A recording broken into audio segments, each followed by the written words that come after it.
Okay, so the camera cut off at the shishioto pepper. This is the shishioto pepper. This is serrano. We all know what that looks like. These are Anaheim peppers. Um, I don't remember them being from up north or Waukegan, but they're really popular down here and they're delicious. Down here we have yellow bell peppers. And then back here we have a bush variety container tomato. It's a bush Goliath. You can see how short and stocky this guy is. He's not going anywhere. He is built for strength in super hot summers. This one is also supposed to be very similar to that, being a patio tomato, which would be something that you would see like in Chicago, someone growing on their patio, but he is just really not doing the thing as well as the other ones are. The next two are celebrity tomatoes, and they're aptly named. They're great. They're big producers. Look how beautiful he is already. They're meant to grow in pots. We have two here. Run and shut out the water. We forgot to shut the sprinkler off. It's wet and raining. Okay. Okay, run over there and shut it out real Okay, quick. I'll be right back.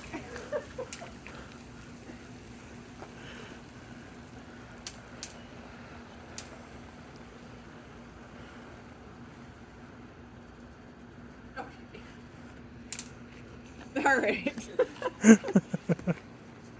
All right, so we have the two celebrity tomatoes in cages. They're already rock stars. Come on, babe. We have three Bush Early Girl tomatoes, which are huge producers. These are probably going to be the ones that you'll see most in the tomato sauces and the stewed tomatoes that we talked about. They're going to be beasts. They're going to be tiny beasts, but man, are they producers. And then here we have a Bush variety cherry tomato. Our cherry tomatoes last year got to be like 9 feet tall. This is more of a Bush variety. Better for our container situation that we have going on. It might clear the top one, but another heavy producer.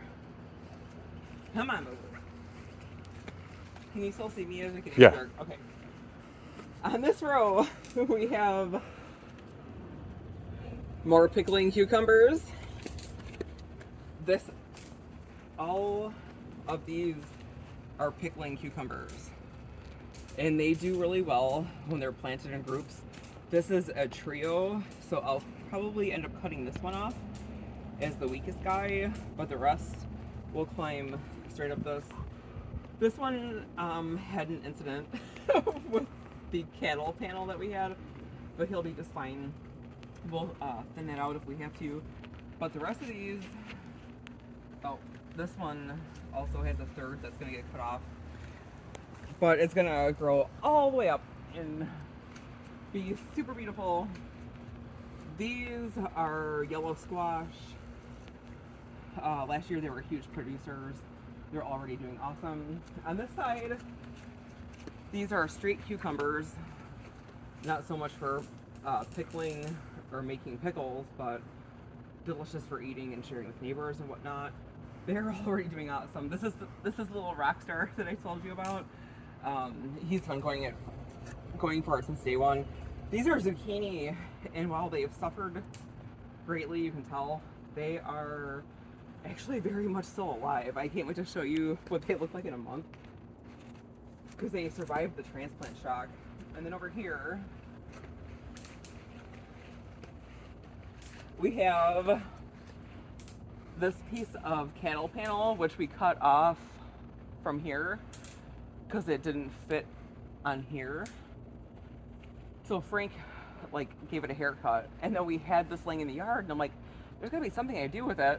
And so I strapped it, I implanted it in the dirt here, and then we arched it, and so now we have green beans that are gonna grow all the way up this.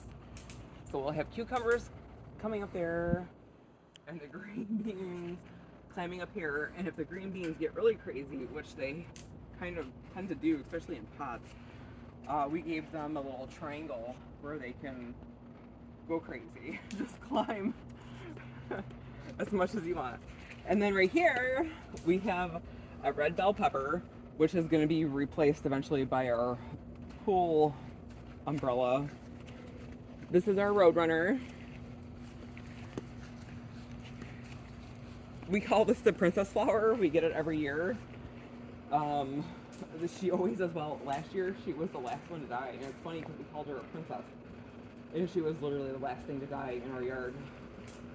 And then these are the Carrie and Melissa owls that we can't find anymore.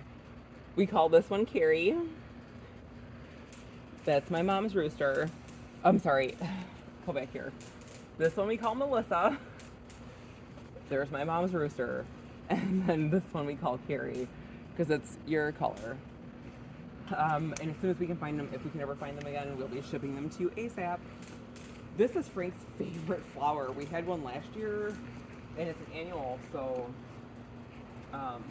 she obviously didn't make it to the winter, but it's amazing. This is just a baby. We're gonna repot it, and it's gonna go like Jurassic Park.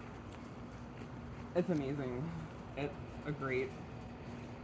If they call it a paper flower, but I think this corner might be too dark. Can you even see over here? A little bit. We'll see. I'm gonna zoom in a little bit. There you go. Okay. Okay. I am now risking my life to the fire ants for you. Can you actually see the colors? I might even record this one for tomorrow.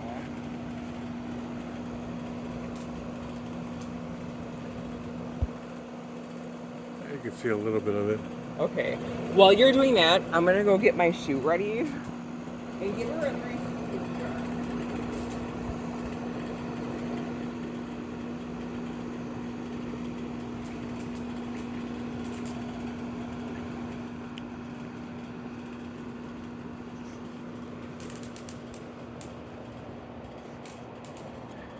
Love you guys.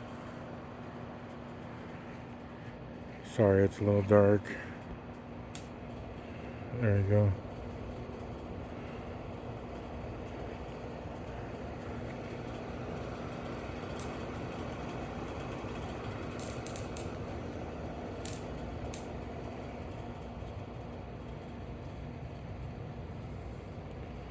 Oh, she forgot this.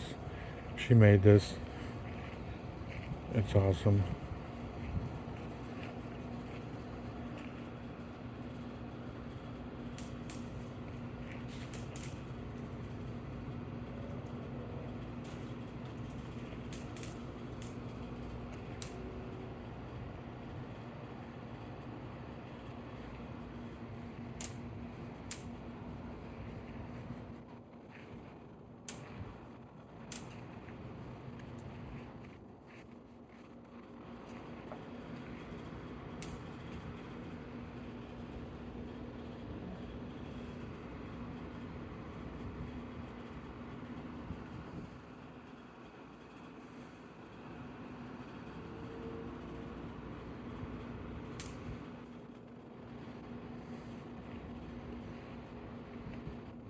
And Senor Siesta.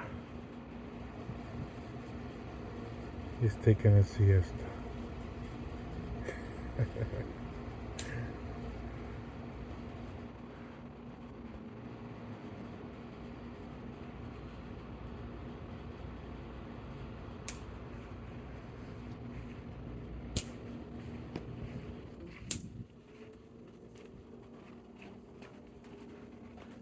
Okay, and so now for the funny portion of the video that I promised you days ago. It's already falling apart. Stay in there. Okay, so the farmer tan. You ready for this? Are you ready for the farmer tan?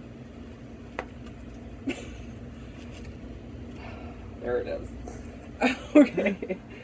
So I was at the car show feeling super cute. I had makeup on, feel 60, probably look 60, but I was really cute in these shoes. But these shoes are the ones that I was supposed to leave to Glenn, and I'm glad I didn't, because what happened was, first this happened. His arm fell off. His leg fell off. His neck fell off. Like, this is what happened. My shoe exploded. Like, what is this? I don't know if this is the world trying to tell me that this part of our lives has passed and I'm not supposed to wear heels anymore, but that's what happened. Okay. Let's say good.